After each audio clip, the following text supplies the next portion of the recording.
Now I have a few people to introduce you to. The first person is Gwen. Gwen is a very nurturing woman in her 40s. She's married to a man named Hilton. They've been together for 19 years now, and they have 4 children. Well, let's be a little more specific. I should say that Gwen is married to Hilton, but Hilton is married to his job. He imports chemicals from India to sell to pharmaceutical companies. He is a superbly wealthy man. He's given his family unlimited credit cards so they can help themselves to every luxury that they could ever want. Hilton is not present in his wife's life or in his children's lives. He has extremely high standards regarding how his wife presents herself and how his sons conduct themselves and what they achieve. Why? Because he sees his sons as extensions of himself. Gwen often has to deal with their meltdowns when Hilton is around because they don't feel good enough in his eyes.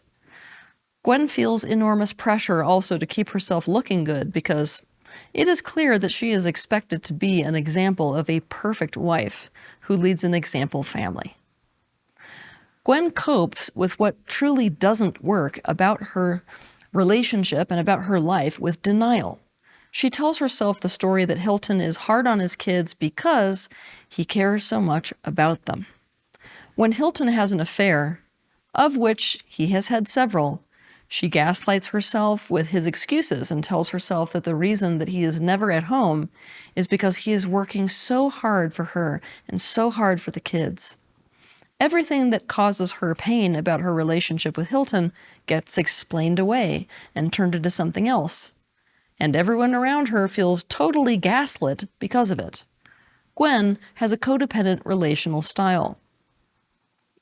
She denies so many things about herself, sacrifices unnecessarily, meets her needs in sneaky ways rather than straightforward ways, and changes her truths and conduct depending on who she is in the room with. She does this to establish a sense of confluence with whomever she is around. Gwen can't handle conflict of any kind. She is stuck in a life that is dissatisfying at best, painful at worst, because she has lost herself somewhere in the picture of everyone else's opinions and feelings and needs. But she is convinced, and she keeps getting told, that she has everything a woman could wish for. Jacob is currently in a center for soldiers who have returned from war with extreme PTSD.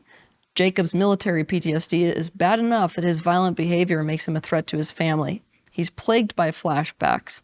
He feels numb and cut off from others. He has insomnia because of his nightmares. If he's startled, he has violent anger outbursts, and he's constantly agitated and on guard. Jacob has also developed an alcohol addiction as a means of trying to regulate his emotions. Naima is in college, and she has recently acquired a new boyfriend. She's begun to notice that the minute that commitment happens in a relationship, she becomes progressively more insecure and fiercely jealous. She hates it when her boyfriend spends time with other friends. She starts to post pictures of herself with her boyfriend obsessively on social media and tag him. She gets 2 of her best friends to monitor everything that he is doing on social media. She catches herself trying to induce feelings of jealousy from him.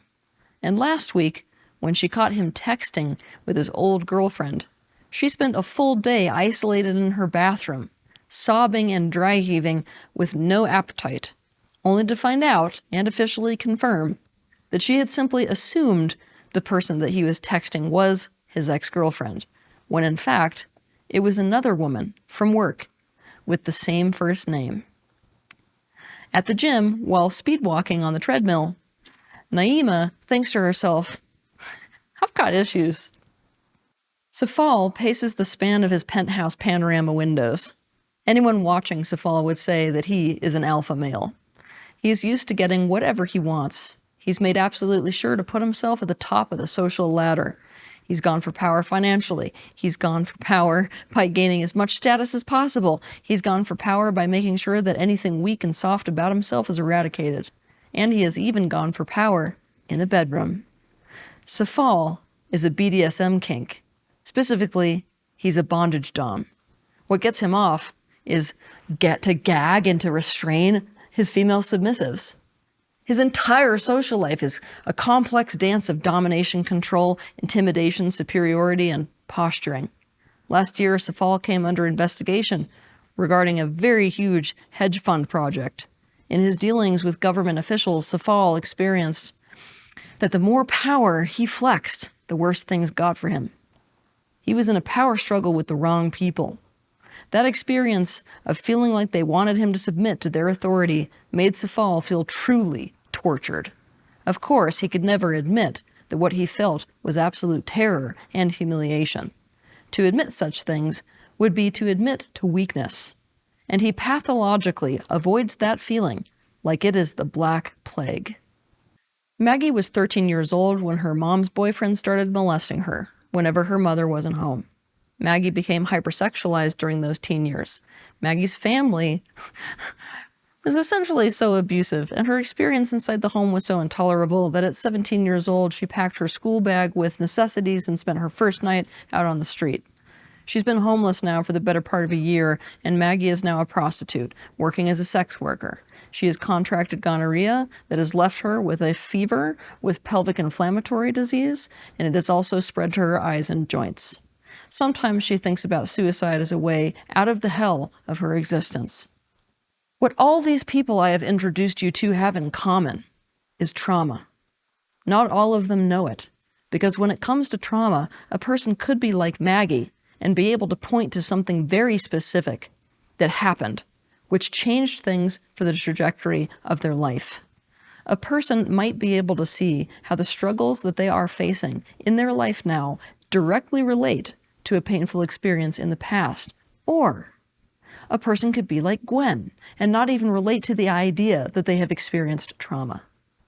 They may not connect the dots at all regarding how the struggles that they are facing in their life now directly relate to a painful experience in the past.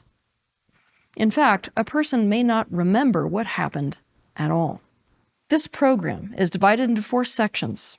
In this first section, we are going to attune to this process by gaining knowledge about it and about trauma. In the following 3 sections, I am going to walk you through doing the completion process yourself.